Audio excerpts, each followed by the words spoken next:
Now, as some of you may know or can guess, the pub is very close to my heart. And British hospitality, of course, is the backbone of this fair nation's social life, and it employs over 3 million people right across the country. So, how are pubs and restaurants being affected by Omicron? Yes, well, UKHospitality, which is the leading hospitality trade association in the UK, found that average sales for the sector came close to pre-pandemic levels before Omicron emerged. But with the new variant, the trade association says hospitality venues lost an average of over £10,000 in the week leading up to Christmas. Yes, indeed. I was in one the week before Christmas. You could have fired a cannon in there and not hit anyone. It was absolutely desolate. But anyway, Kate Nicholls is the CEO of UK Hospitality, and she very thankfully joins us now.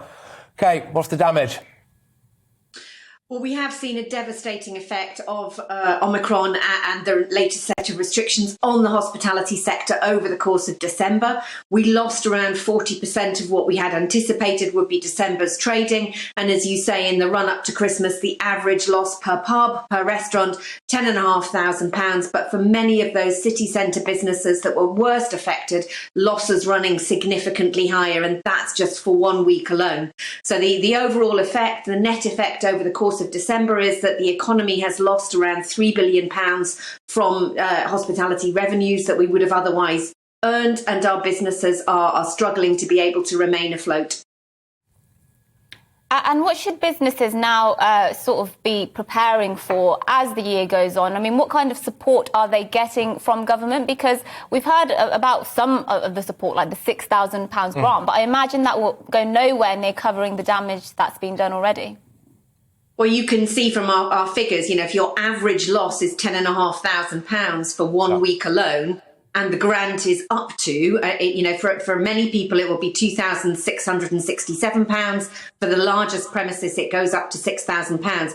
It cannot compensate for the loss of December's trade, nor can it offset the high and significant costs that our businesses are bearing. The thing about December is that it's not just any ordinary month of trading. December's trading is high in volume. It's the equivalent of 3 months of normal trading, but it's also our most profitable time of the year. 25% of our profits earned in December. So the loss of that crucial income is what would have got many businesses through the quieter, leaner months of January, February, March, when we don't go out as much. Many people do dry January, and those businesses make a loss even in the good years. So December is vital. The loss of that business and that trade will push many more businesses towards the margins of viability. And of course, significantly worse in Scotland and Wales, where the trading that we've seen since Boxing Day is about 30% lower than it is in England. So those businesses are at dangerously low levels of trading, and we need to make sure we get urgent support to them.